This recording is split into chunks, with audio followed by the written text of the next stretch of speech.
Unqualified Camp Counselor presents Lady in the White Horse.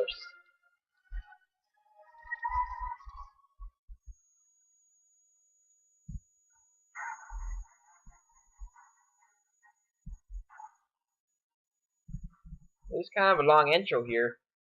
I know it's a long video. It is a bright blue day in the greatest summer camp in the world, Rancho Promesa.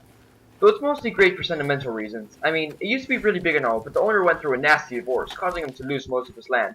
So all it is now is just about half an acre of dirt. But anyway, all two kids that were staying at the summer camp were out enjoying the sunshine. Playing... I don't know what they were playing, but they were playing something. Anyways, it's getting late, so Sebastian, the greatest, most super awesome counselor in the whole wide world, calls them in for supper. Hey kids, it's time to go to base to have some yummy dinner or something. Hey, I have an idea. What, Nate? We should play a prank on them. Oh, I think that's a good idea. Yeah. Go.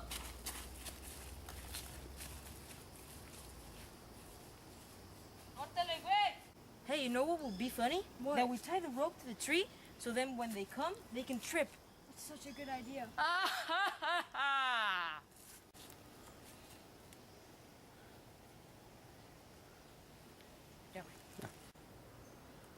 Vince! Dominic! Where are you? Vince! Where'd those hoaxes go? I don't know. Maybe I should go look for them. I have an idea. I can take my white horse to go look for the children.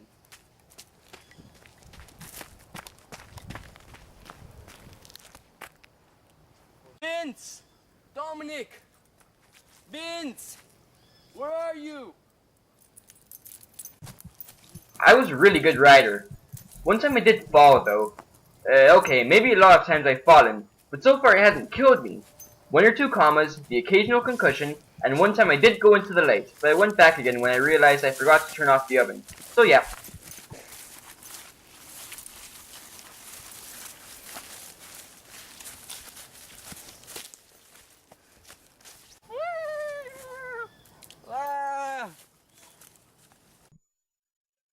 The feel of the rope scared the horse into a running trot, knocking the lady off once again, except this time my foot got stuck in the saddle, so I was getting dragged across the rocky path.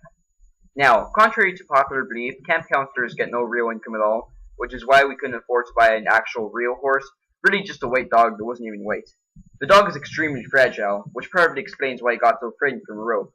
Anyway, the horse drags her across the gravel for hours, completely ripping off her face, and now she has the kind of head you'll use to scrape crud off the dishes that you've left out for like a month. After what seemed like a long time, even though time is a bit hard to keep track of when your face is being dragged across the pavement, the horse stopped because he saw a pretty butterfly, but the girl was already dead. Hey, Nate, the thing that we did was wicked cool. I know, we should go to bed though. Oh, yeah, I think so. Yeah. Good night, dude. Good night.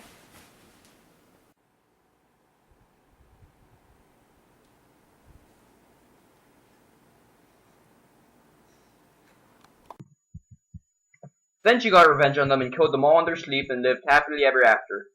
The end. Hello everybody and welcome to another thing featuring me talking about things that the teachers want me to talk about. What you just watched was the video of the Lady in the White Horse presented by me, Jesus Montoya, and Nate, whatever his last name is. I think it's like McAllen or O'Neill or something like that. Now, originally what we were supposed to do with Lady in the White Horse was compare and contrast it to another oral tradition. Originally, we picked Friday the 13th. We did not do that because apparently Mr. Henson said it wasn't a real oral tradition. So yeah, my battery's running pretty low now, so I'm gonna have to wrap this up quick. Three things that they have in common with Perseus, that's the one we changed it to, even though I don't think it has anything in common with Perseus, but yet again, Lady in the White Horse was a pretty weird myth, or not myth, pretty different oral tradition, and it didn't really have anything in common with any oral tradition, yet alone the ones that we reviewed in class. So yeah, Perseus, a few things that they have in common is that the main character gets tricked by the antagonist. What was it? Yeah, it was three things that... Wait, well, no. I should really not improvise what I'm saying, but oh, it has zoom. I didn't know this camera had zoom. That's interesting.